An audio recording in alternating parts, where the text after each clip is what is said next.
ব্রট to you by V-Guard, co-powered by Sensodyne ও ভিমল বলো কথা কেশরী। Associate sponsor UltraTech cement. এই মুহূর্তে আর একটা বড় খবর আসছে। কি ব্রেকিং আসছে দেখে নেবো আমরা। এই মুহূর্তে কি ব্রেকিং আসছে? ধর্নায় বসতেছে হাইকোর্টের শুভেন্দু অধিকারী। আগে আমরা সেটা জানিয়েছিলাম আপনাদেরকে যে হাইকোর্টের জল কতদূর গড়ায় দেখার কোর্টের নির্দেশে বিকল্প প্রস্তাব পেশ করলেন শুভেন্দু। ডিসির অফিসের সামনে অবস্থানে বসতে চান তিনি। এই নিয়ে আমরা আরো ডিটেলে কথা বলবো আমাদের প্রতিনিধি শ্রাবন্তী সাহার সঙ্গে। শ্রাবন্তী, কি সিদ্ধান্ত শেষ পর্যন্ত নেওয়া হলো?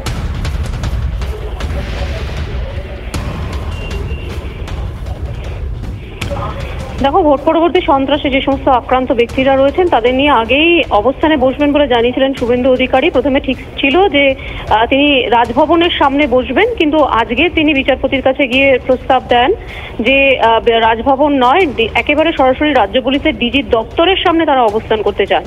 আদতে এখানে বসার কি পারমিশন দেওয়া যায়? তার কারণ বহু জায়গায় এরকম যে ধরনের রাজ্য পুলিশের ডিজি হোক বা পুলিশ কমিশনার হোক, এদের বাইরে সামনে বা অফিসের সামনে সবসময় 144 ধারা অনেক সময় থাকে। আদতে এখানে আছে কিনা সেই বিষয়টি বিচার্য করা হবে। আগামী মঙ্গলবার এই ব্যাপারে শুনানি পরে সিদ্ধান্ত নেওয়া হবে এবং তারপরে ধর্ণা কোথায় হবে সেই ব্যাপারে জানাবে কলকাতা হাইকোর্ট। বেশ, নজর থাকবে আমাদের। ধন্যবাদ শ্রাবন্তী। আর এই মুহূর্তে দাঁড়িয়ে নিঃসন্দেহে একটা বড় খবরের আপডেট আমরা শ্রাবন্তীর কাছ থেকে পেয়ে গেছি। কিন্তু শুধু এটাই নয়, আরো খবর রয়েছে।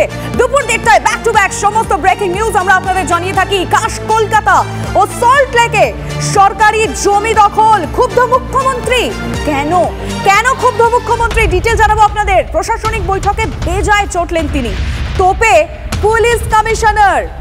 জমি হাঙরদের রুখতে আগেই আমরা জানি বারবার মুখ্যমন্ত্রী বলেছিলেন জিরো টলারেন্স নীতি নেয় সরকার, এবং মুখ্যমন্ত্রীর কড়া বার্তা যে কোনোভাবে কাজে দেয়নি সেটা পরিষ্কার বোঝা যাচ্ছে। তার কড়া বার্তাই সার। দিকে দিকে জমি লুট চলছে। জমি মাফিয়া মোকাবিলায় মমতার বার্তা কাজে লাগছে কই? জমি জবরদখল করে পার্টি অফিস হয়েছে। পার্টি অফিসগুলো আগে ভাঙুন, এমনটা মন্তব্য করেছেন শুভেন্দু অধিকারী। জবরদখল হয়েছে জমি, আমি বলেছি পার্টি অফিসগুলো আগে ভাঙুন।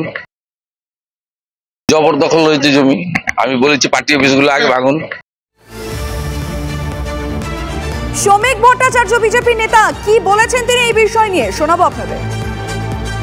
মুখ্যমন্ত্রী জানেন যদি জমি হাঙরদের বিরুদ্ধে কিংবা সরকারি জমি খাস জমি দখল করার বিরুদ্ধে তিনি সত্যিই কোনো কড়া পদক্ষেপ নেন, তার দল এই মুহূর্তে ভেঙে টুকরো টুকরো হয়ে যাবে।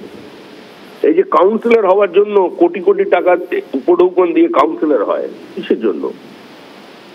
শুধু পঞ্চায়েত থেকে শুরু করে গোটা কলকাতা শহর, বিধাননগর, দমদম, পুকুর বোঝানো চলছে। বেশ, বিরোধীদের বক্তব্য তো আমরা শুনলাম, কিন্তু মুখ্যমন্ত্রীর বার্তা কাজে লাগছে কি?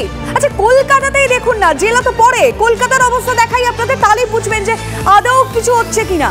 বন্দরের জমি দখল করে তৃণমূলের পার্টি অফিস হয়েছে। হাইকোর্টের নির্দেশের পরেও এখনো পর্যন্ত সেই পার্টি অফিস ভাঙা হয়নি। আর তৃণমূল কি দাবি করছে? তৃণমূল বলছে পার্টি অফিস নয় এটা নাকি একটা ক্লাব। এখনো আদালতের অর্ডার কপি আসেনি তাদের কাছে, এমনটা দাবি শাসক দলের। ছবিটা দেখুন। তৃণমূলের এটাই কালচার, শাসক দলকে আক্রমণ করছে বিজেপি।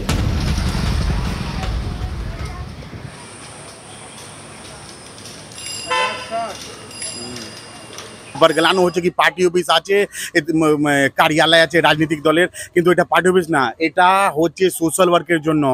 আজ থেকে না, 50 বছর থেকে। পোর্টের জমি তো পুরা 79 80 নম্বর পুরো এলাকায় তো পোর্টের জমি আছে, সারা এলাকায় তো পোর্টের জমি আছে, কিন্তু আমরা তো নিজের বাড়ি নিয়ে যাচ্ছি না বা নিজের জন্য না, এটা সোশ্যাল ওয়ার্কের জন্য। সোশ্যাল ওয়ার্কের জন্য এই সোশ্যাল অ্যাক্টিভিটি করা হয়। এই বাচ্চাদেরকে আপনি দেখতে পারেন, বাচ্চাদেরকে পড়ানো হয়, এখান থেকে খাবার ডিস্ট্রিবিউট হয়। এখানে কোনো পার্টি অফিস বলে নেই, ঠিক আছে, বুঝেছো? হ্যাঁ, হকাররা বসতো এখানে, বাচ্চাদেরকে এনজিও দিয়ে হকাররা করিয়ে দিয়েছে, ওরাই এখন এগুলো দেখি, আমিও দেখেছি। আর কোন প্রতিষ্ঠান যদি পতাকা তোলার 26 জানুয়ারি বা 15 আগস্টে আমাকে ডাকে, আমি যদি না যাই তাহলে তো আমি খারাপ করব। কাউন্সিলর যে আছে আনোয়ার খান, এ পুরোটাই জানে, এনারই নেতৃত্বে এই সব কাজ হচ্ছে। যে পোর্টের ওপরে এত বড় অফিস হয়েছে টিএমসির, ওইটা সিন্ডিকেট অফিস, টিএমসি নট টিএমসির অফিস, সিন্ডিকেট অফিস। ওইখান থেকে বিহার থেকে বড় বড় গুন্ডা মস্তান বাহিনীরা ওইখানে শোয়ে, আর পুরো কোম্পানি, যত পোর্ট অঞ্চলের কোম্পানি আছে সেখানে তোলাবাজি আনোয়ার খানের নেতৃত্বে হয়।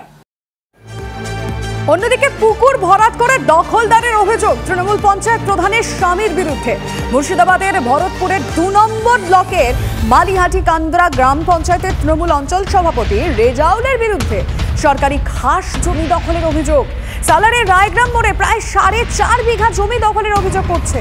বিএলআরও অফিসে পুকুর ভরাট করে জমি দখলের অভিযোগ দায়ের। পঞ্চায়েতের পক্ষ থেকে বিনোদনমূলক পার্কের জন্য জমি নেওয়া হয়েছে, এটা সাফাই পঞ্চায়েত প্রধানের স্বামী। এই এলাকায় উন্নয়নমূলক কাজে বাধা দেওয়ার জন্য দলের একাংশ তার বিরুদ্ধে অভিযোগ করছেন, এমনটা দাবি তৃণমূল অঞ্চল সভাপতি রেজাউল।